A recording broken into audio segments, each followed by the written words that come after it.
Okay. All right. What I want to talk about today is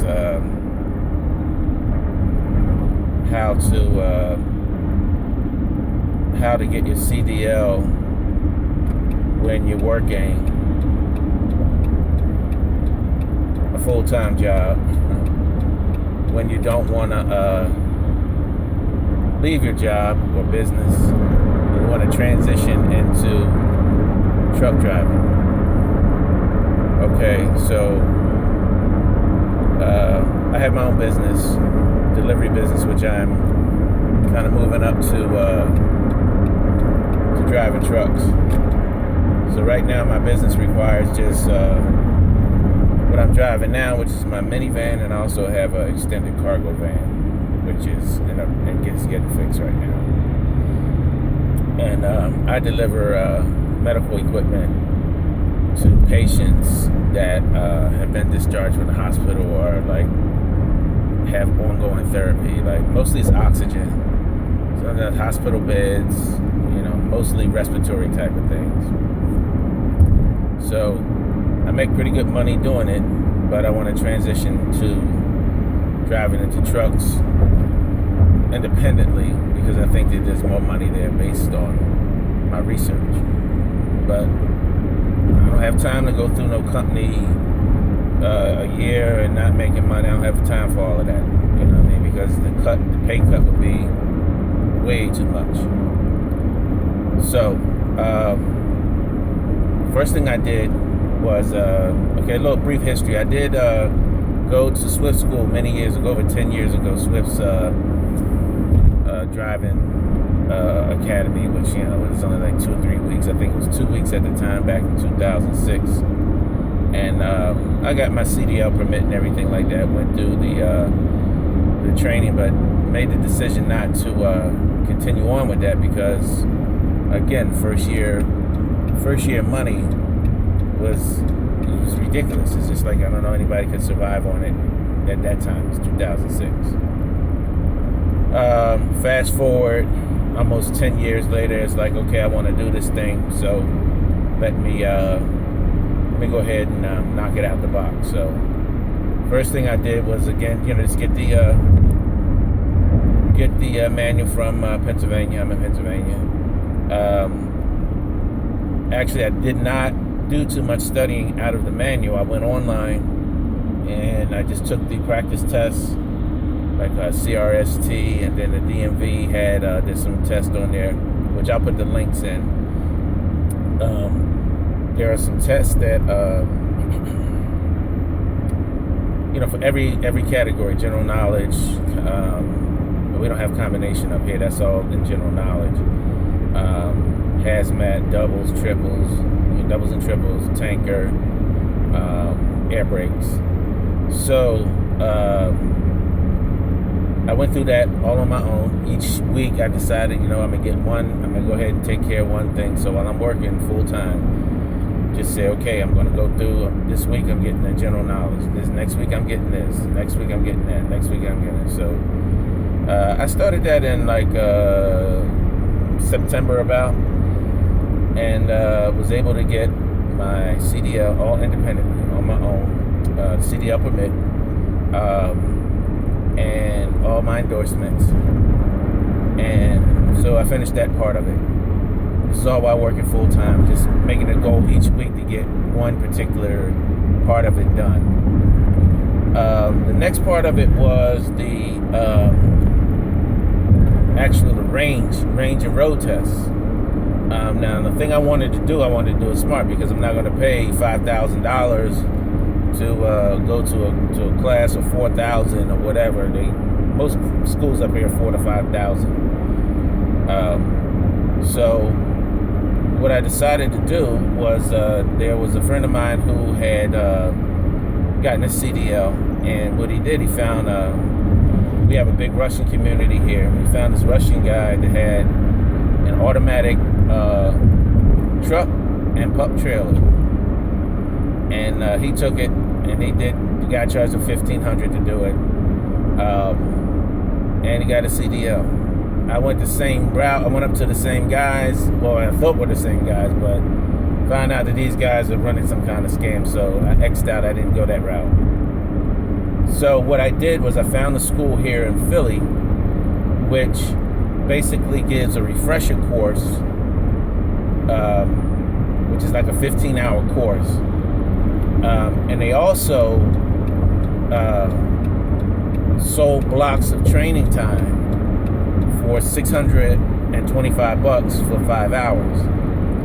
For that time, you get to practice your, you go through the whole. Basically, they teach you how to do the test. So you go through your whole, your pre-trip and your air brakes, and then you practice your range maneuvers, and then you practice your road tests. And it's a really good school. I really like them. I mean, they're really good to me. And then you schedule for your tests. So what I did was I scheduled 2 times for private lessons. So it's $1,200, $1,250 about, and for my test. What I did when I took the test, I was on while I was doing that part of the training, I was on YouTube learning about recovering gears and shifting and the clutch stuff that I had forgotten, and refreshed on that. All the videos about alley docking and straight backing, and just over and over again while I'm riding in the car, just listening to it over again, watching it over and over again. And and then, like I said, they do let you videotape, because you can videotape everything that they're doing. So I would videotape my air brakes, my pre-trip, and videotape the road tests while somebody else is driving. I would videotape it and just go through it in my mind over and over again. And then I would ride the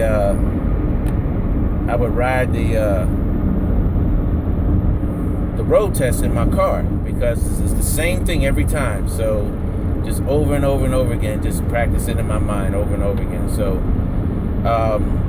in the end, I was able to take the test and pass it, and I got my CDL. And what I'm doing now is, again, I'm still hacking the system, because I have a mentor that has his own trucking company. He's a one-man truck, but he does. He has a contract, and right now I'm hooked up with him to get the 3 months of experience again, without taking a cut in income. I've had my own businesses all my life, and the only way things work out extremely well for me is when I am the boss. And so that's my quick, it's a quick video about how I got my CDL. And everybody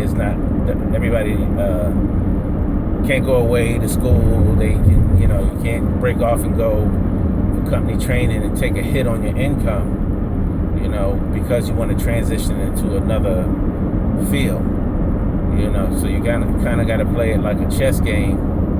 And, if you have access to money, or could get a loan or whatever to do it, $1,500 is not bad. Get your CDL.